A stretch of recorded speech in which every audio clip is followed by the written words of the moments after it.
పరమేశ్వరాయ నమో నమః.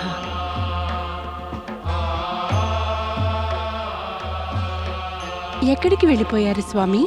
ఉమ వద్దకు. ఉమా? ఉమా అంటే నేనేగా? నా వద్దకైతే ఇప్పుడేగా వచ్చారు. ఆ బ్రాహ్మణ విధవ పేరు కూడా ఉమయే మరి. ఆమె 2 బాలులను ప్రేమతో పెంచి పెద్ద చేస్తుంది. నీవు ఆమెకు సహాయం చేయడం అవసరం. నారాయణ నారాయణ. మాత పార్వతి సహాయం తప్పక చేస్తుంది.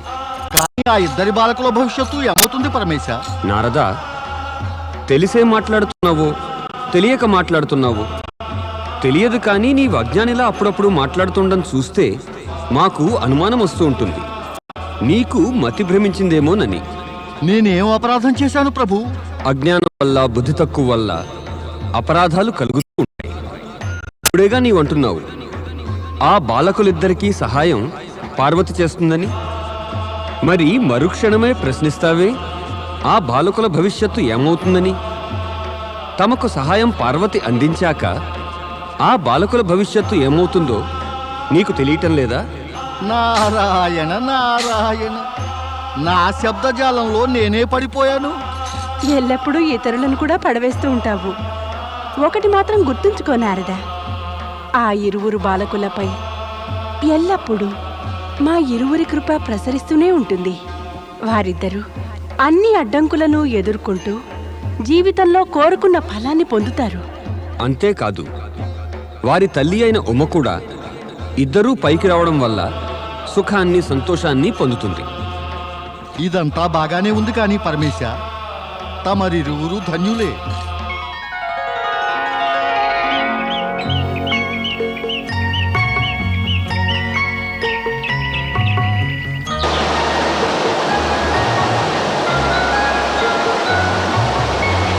దానన్నా ఇటు శుచివ్రత.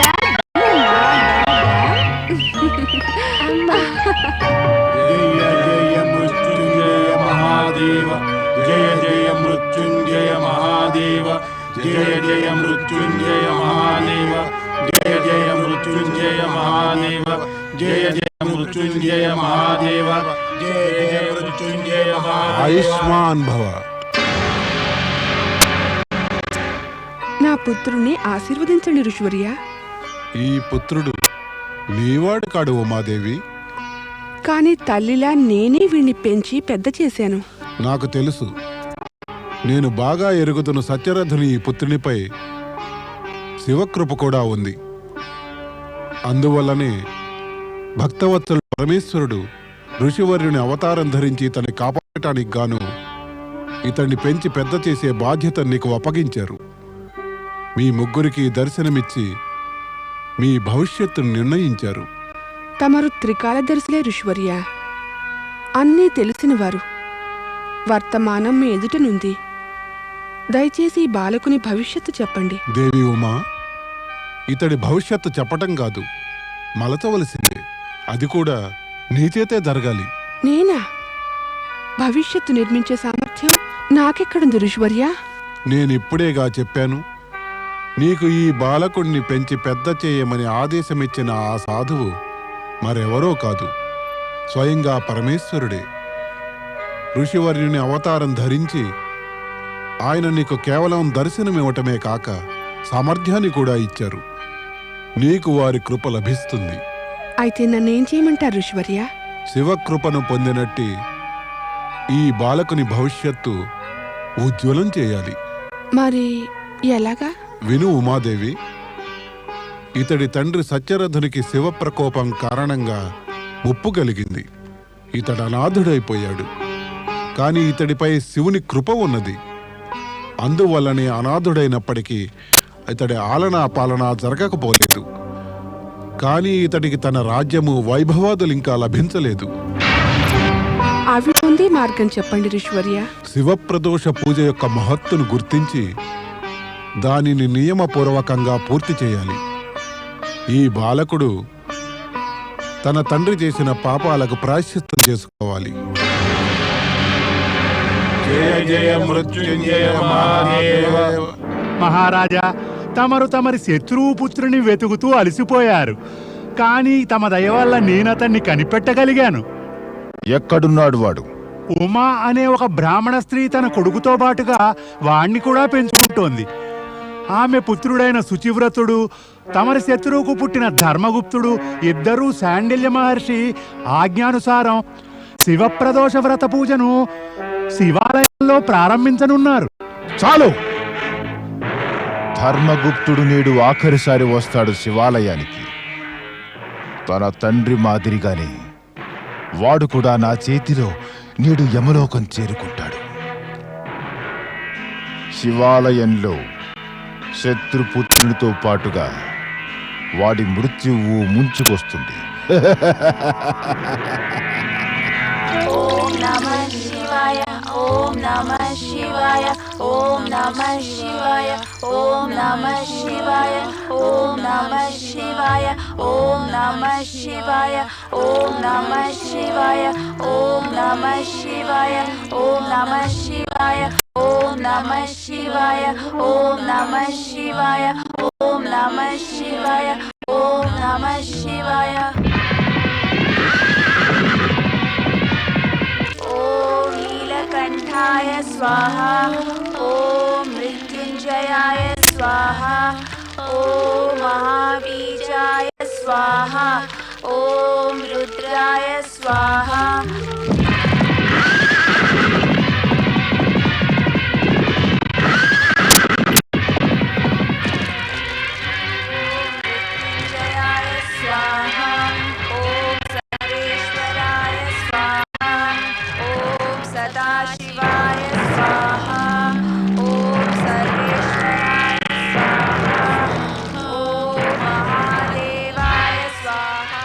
వీరిద్దరిలో ధర్మగుప్తుడవు నా శత్రుపుత్రుడు.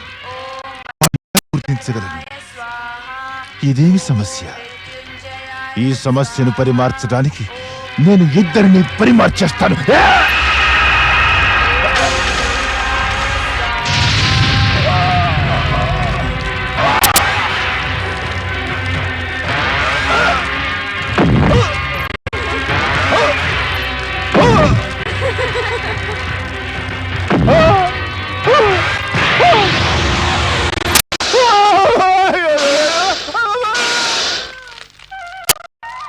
పరమేశ్వరుని పూజించడం వల్ల మీకు ఎంతో లాభం కలిగింది నాయనలారా.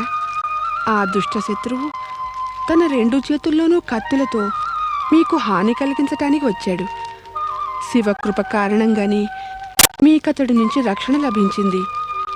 పరమేశ్వరుని శరణు చొచ్చినప్పుడు ఆయన సదా భక్తజనులను కాపాడుతారు. అవునమ్మా, సోదరుల ఇద్దరము జీవితమంతా శివపూజలు చేస్తాం. మీకు శుభం కలుగుగాక. ఓం నమః శివాయ ఓం విశ్వరూపాయ స్వాహా ఓం ఉమాపతయే స్వాహా ఓం త్రిజడాయ స్వాహా ఓం మహాతేజసే స్వాహా ఓం సర్వాత్మనే స్వాహా ఓం విష్ణురూపాయ స్వాహా ఓం స్వయంభూతాయ స్వాహా ఓం కాలాగ్నిరుద్రాయ స్వాహా ఓం త్రంబకేశ్వరాయ స్వాహా ఓం కాశీ విశ్వేశ్వరాయ స్వాహా ఓం ఇది సంపూర్ణ. పుత్రులారా, నేడు మీరింత ఆలస్యం చేశారే? ఎప్పటి నుంచో మీకు ఎదురు చూస్తున్నాను. ప్రణామం మాత. పరమేశ్వరుడు మీకు శుభం కలిగిస్తాడు.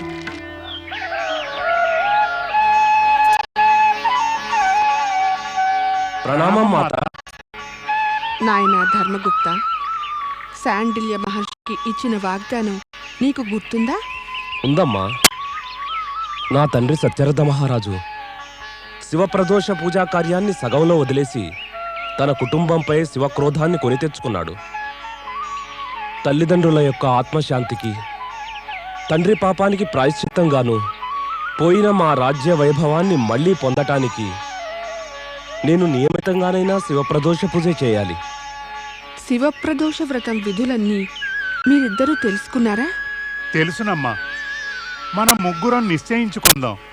శివక్రోధం నుంచి విముక్తులవడానికి ఈ మన కుటుంబం జీవితం అంతా ప్రదోష పూజను నియమిత రూపంలో చేద్దాం. మనం ఇంకా జీవితమంతా ఈ ధర్మాన్ని నియమాన్ని పాటిద్దాం.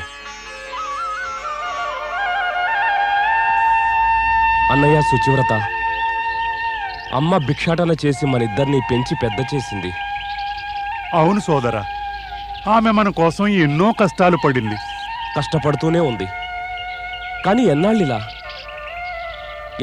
మన కోసం కష్టపడుతుండాలన్నయ్య. ఇక మనం యువకులమయ్యాం.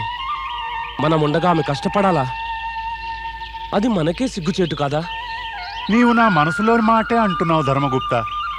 అందుకే నేను నిన్ను ఈ అడవికి తీసుకొచ్చాను. ఈ అడవికా? ఎందుకని? ఎందుకంటే నిన్న సాయంత్రం నువ్వు వెళ్ళిపోయిన తర్వాత శివాలయానికి ఓ సాధువు వచ్చాడు. ఆయన అన్నదేమంటే రేపు మన ఇద్దరి అదృష్టము ఫలిస్తుందట. అంటే నేడు ఇక్కడ ఈ మృణాల వనంలో మనిద్దరి అదృష్టము ఫలిస్తుందా? ఎలా సాధ్యం? ఆయన చెప్పారు, ఈ మృణాలవనంలో సరోవరం వద్ద వటవృక్షం ఉందట. అదే స్థలంలో పొద్దున్న 5 గడియలు గడిచిన పిమ్మట మనకు ఎన్నో అద్భుతాలు కలుగుతాయట. అన్నయ్య, నీవా సాధు పుంగవుడి మాటలు నమ్మేశావా? నమ్మక తప్పలేదు. నా నమ్మకం ఇంకా ఎంతో బలపడుతోంది.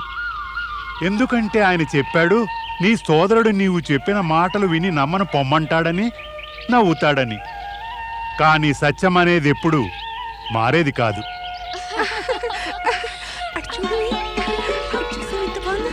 అటు చూడు, ఒక అద్భుతం కనిపిస్తోంది. ఇక నువ్వు అటు వెళ్ళు, నేను వటవృక్షపు అద్భుతం ఏదో చూసి వస్తాను.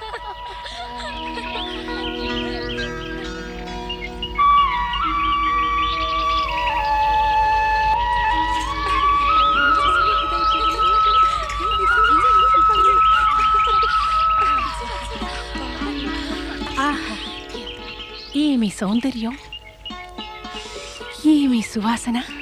సఖి అంశుమతి, సౌందర్యం కనిపిస్తూనే ఉంది, కానీ సువాసన మాకు తెలియదే. ఇదిగో నీవి వాసన చూడు. నీవు మాట్లాడినది ఈ పుష్పాల గురించా? ఇంకెవరున్నారు నా సమీపంలో? ఎవరి గురించి మాట్లాడతాను? జాగ్రత్తగా దృష్టి మరలించి చూడు, నీకే కనిపిస్తుంది నీ సమీపంలో ఎంతో ఉంది. ఎంతో ఉండడమే అంతా ఉన్నట్టే. అయ్యయ్యో, ఎక్కడికి వెళ్ళిపోతున్నారు? నేను గంధర్వరాజు కోద్రవులిని పుత్రికను, రాజకుమారి అంశుమతిని. తమరు చెప్పదలిచింది తమ పేరు అంశుమతి అని, తమ తండ్రి గంధర్వరాజు అని, ఆయన పేరు కోద్రవినుడనేనా? సరే, తమ పేరేమిటో, తమరి తండ్రి ఎవరో, వాటితో నాకేమిటి సంబంధం? నాకెందుకు అసలు తమరెవరో తమరి తండ్రి ఎవరో? తమరు మరుస్థలం నుంచో పర్వత ప్రాంతం నుంచో వచ్చారా? లేదే. మరి ఇలా కఠోరంగా మొరటుగా మాట్లాడుతున్నారేం తమరు? చూడండి, నేను తమతో తర్కించదలచలేదు దేవి అంశుమాలి. అంశుమాలి కాదు, అంశుమతి. తమకు మా సఖి మాలిలాగా కనపడుతున్నాయే. నేను చెప్పానుగా నాకు మీతో తర్కించాలని లేదని. మాకు తర్కించాలనుంది. 2 మార్లు అంశుమతి పేరని చెప్పాం కదా, అయినా మీరేమైనా అంశుమాలి అంటారే? జవాబివ్వండి. నేనేమన్నా మీకు బానిసనా? మీకు నేను లోబడి ఉన్నానా జవాబు ఇవ్వడానికి? నేను వెళ్తున్నా. కాస్త వినండి మహాశయ్య, నేనిక్కడికి మా పితాశ్రీ ఆజ్ఞాపించగా వచ్చాను. అయితే నేనేమైనా అడిగానా ఏం మీరు ఎవరు ఆజ్ఞాపించగా ఇక్కడికి వచ్చారని? మీరు వినేది తక్కువ, మాట్లాడేది ఎక్కువ. ఎవరు, నేనా? నేను ఎక్కువ మాట్లాడతానా? తమ గుణాలను తమరు నాకెందుకు ఆపాదిస్తున్నారు? ఇంకా వినండి, నిన్న పితాశ్రీకి ఒక సాధుపుంగవుడు దర్శనమిచ్చాడు. ఏమన్నారంటే, నేటి ప్రొద్దున్న 5 గడియలు గడిచిన పిమ్మట మృణాలవనంలోని సరోవరం తీరాన ఒక సుందర నవయువకుడు పీతాంబరాలను ధరించి వస్తాడట. అతడేమో అతడు అతడా? అతడెవరు? అతడన్నాక ఇతడు ఇతడే. మా సఖి యొక్క అభిప్రాయం అతడంటే అతడే. మళ్ళీ అతడేనా? పీతాంబరధారి విను, అంశుమతి అంటోంది ఇతడే అతడట. అంటే అతడే ఇతడు. అతడతడే, ఇతడితడే. ఏమిటి మీరు చేస్తున్నది? పితాశ్రీ వస్తున్నారు. ఆయన మీకు అన్నీ తెలియచెప్తారు.